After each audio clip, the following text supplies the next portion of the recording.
Upon a very close scrutiny of the alleged references to Muhammad in the Bible as a prophet, they absolutely have no relation to the prophet of Muhammad, nor prophesy his coming. Mohammed is not mentioned in the Old Testament.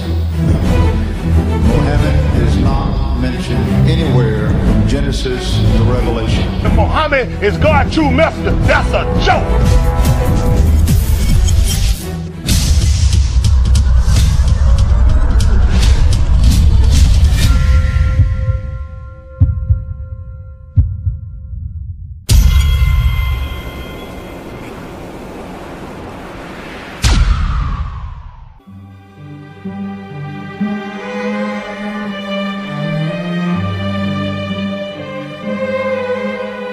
Lo, we inspire thee as we inspired Noah and the prophets after him, as we inspired Abraham and Ishmael and Isaac and Jacob and the tribes, and Jesus and Job and Jonah and Aaron and Solomon, and as we imparted unto David the Psalms.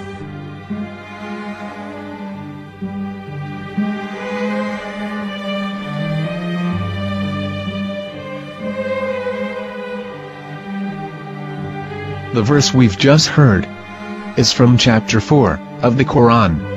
In the verse, God is affirming to humanity that Muhammad is indeed the recipient of a divine guidance, just as Noah, Abraham, and the rest of the prophets. However, some Christians and Jews today don't believe that Muhammad was a prophet and the covenant that God made with Abraham. And since the Quran is not their book of authority, in this video I'm going to show you that the book you're holding in your hands contains the name off the seal of prophethood, the Prophet Muhammad.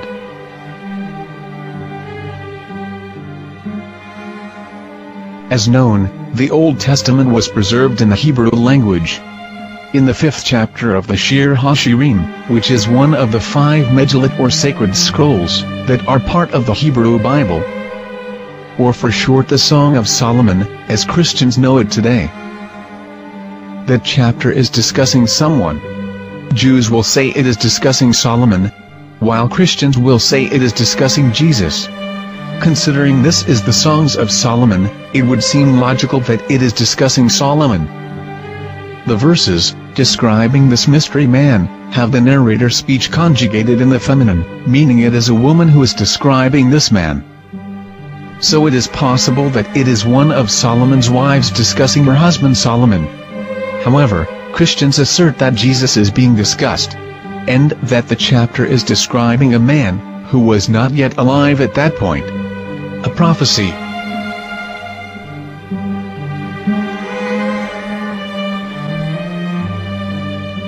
In reading the English translation of Song of Songs 5:16, it finishes the description by saying, "He is altogether lovely," but what most people don't know is that the name of that man was given in the original Megillat.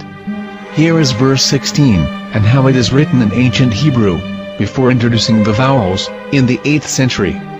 From the Hebrew Bible, on scripturetext.com. Here is the word in question. This word is made of 4 letters.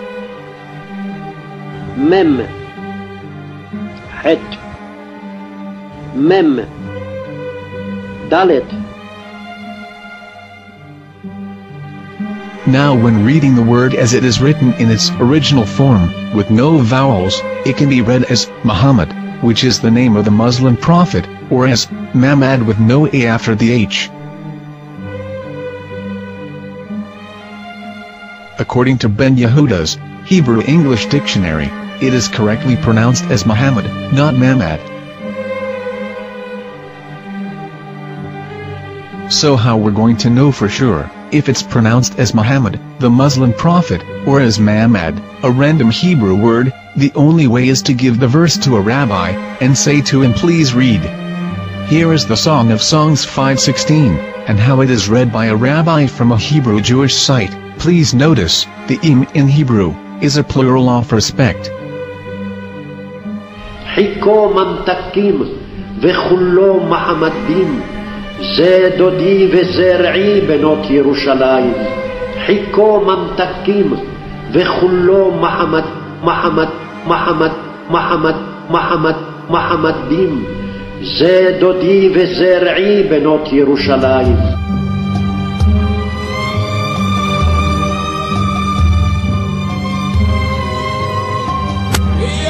Coming out from the darkness, there are no other gods but God, and Mohammed is his messenger.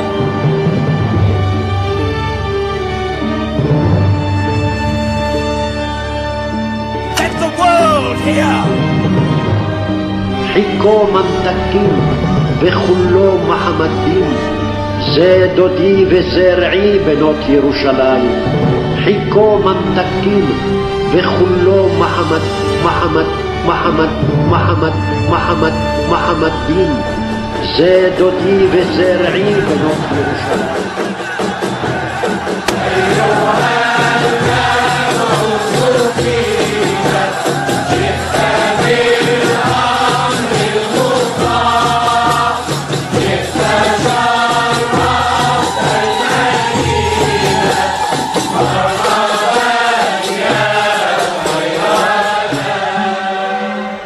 Here is the famous SDL translation tool, which includes a professional human translation, as well as an online translation.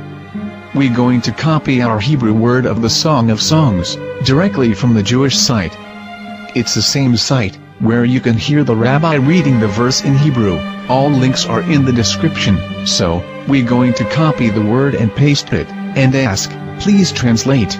Are they going to translate the meaning of the name of that person? As the Bible translators did. Which is the praised and the lovely one, or are they going to keep the name as it is? Well, see it yourself. Here is the World Lingo Translator. The result is the same. It's Mohammed. We have no right. We have no right to translate names of people. Anybody. Your name should be retained. Mr. Black is Mr. Black, though he's white. You have no right to translate names of people. But they have been doing that. Muhammad ibn, they translated as altogether lovely. But the word Muhammad is there in the Hebrew language. The word Muhammad is there in the Hebrew language.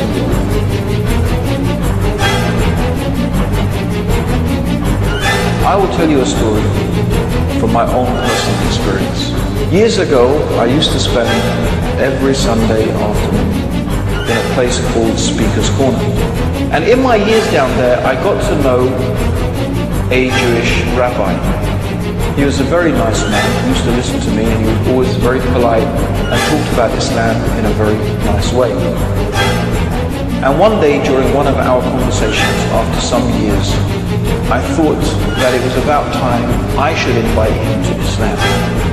So I said to him, you know, my friend, we have been talking now for many years, and even you have admitted to me that Mohammed is a prophet.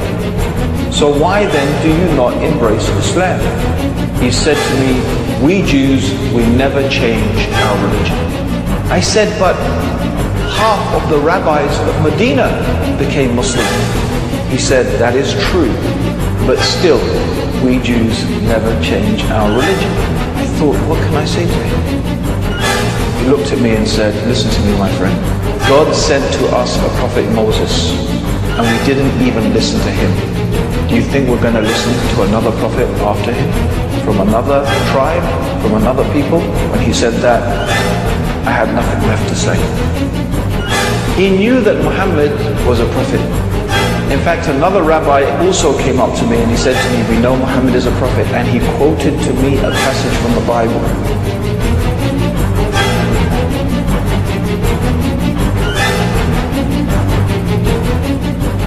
You and your f***ing Jesus, you kiss no way. I break your camera, don't take picture.